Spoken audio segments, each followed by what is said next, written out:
Lundi 21 avril 2026, chers amis internautes de l'Eco Haïti News, bonsoir et bienvenue à ce petit d'information. Haïti franchit un seuil alarmant pour la mise à jour de l'analyse du mois de juin 2017, environ 7 millions de personnes, soit 71% de la population analysée sont en situation d'insécurité alimentaire réduite. L'article de la Coordination nationale de la sécurité alimentaire publié le 6 avril révèle que ce chiffre dépasse déjà les prévisions établies en 2024.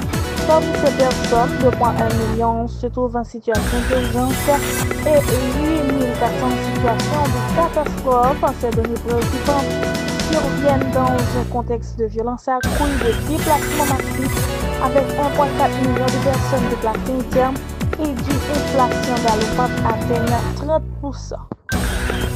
Lors de la réunion de formation publique du Conseil de sécurité sur Haïti, ce lundi 21 avril 2026, la chef du Bureau intégré des Nations Unies en Haïti, Maria Isabelle Salvador, informera que 2660 assassinats, dont 323 femmes, 19 filles et 56 garçons ont été recensés en Haïti entre décembre 2024 et février 2017, selon un rapport du secrétaire général de l'Organisation des Nations Unies, Antonio Guterres.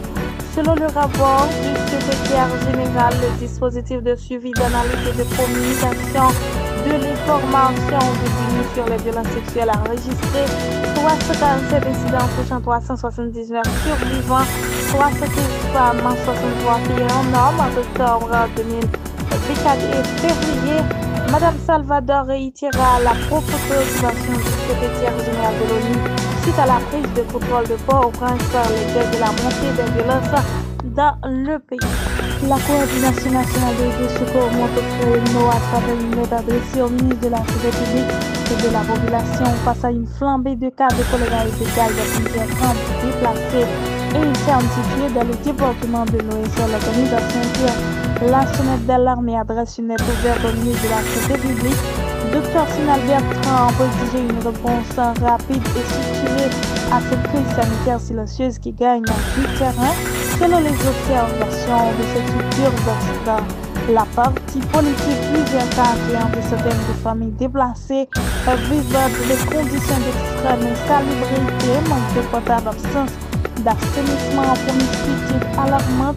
Cette terre infertile pour toutes les maladies infectieuses et parasitaires prévient la lettre signée par Dr Marie-Sarah Amboise, coordonnatrice nationale de secours. La stratégie de soins médical adéquate renforce la vulnérabilité de ces populations déjà fragilisées par l'insécurité et la précarité. Une embuscade du port des bandits armés a coûté la vie à au moins 3 militaires haïtiens, tandis que 6 autres ont été blessés. Selon les informations parvenues à la rédaction par le réseau national de défense des droits humains le dimanche 20 avril 2025, d'après le directeur exécutif du RNDD adjoint par la rédaction, Pierre Espérance, un véhicule militaire transportant 9 soldats était plus possible alors qu'il circulait dans les hauteurs de Kiscop. Les assaillants embusqués dans un bâtiment moteur ont ouvert le feu par surprise sur le pick-up militaire. Cette décision intervient au lendemain d'une opération offensive des forces de l'ordre qui, selon le RNDDH, a entraîné la mort d'environ 40 bandits. Cette riposte musclée a été rendue possible selon le RNDDH grâce à l'usage de drones équipés explosifs déployés dans la zone de Kiscop. Un mois après sa sortie de l'hôpital pour une pneumonie infectieuse, de Pape François est mort à l'âge de 88 ans, a annoncé le siège en ce lundi 21 avril 2027. Il est apparu en public pour la dernière fois dimanche lors de la célébration de Pâques à Place Saint-Pierre au Vatican pour un bain de foule surprise. Chers frères et sœurs, c'est avec une profonde tristesse que je dois annoncer le décès de notre Saint-Pierre François, a annoncé le cardinal Kevin Farrell sur la chaîne de télévision du Vatican à 7h35 ce matin. L'évêque de Rome François a rejoint la maison du Père.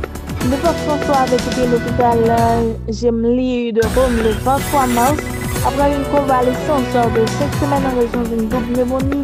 En dépit des recommandations des médecins qui lui avaient conseillé ainsi qu'au cours de 2 mois, il avait multiplié les apparitions publiques ces derniers jours au contact de la foule et ses fidèles. Il a apparu très affaibli en public ce dimanche 20 avril 2025 lors de la célébration Yogi pour fêter Pâques, le visage fermé visiblement très recouvert. Il avait toutefois été contraint de déléguer la lecture de son texte à un collaborateur ne pouvant prononcer que quelques mots. La voix essoufflée, il pouvait aussi offrir un bain de foule surprise en papa mobile au milieu de milliers de fidèles sur la place Saint-Pierre.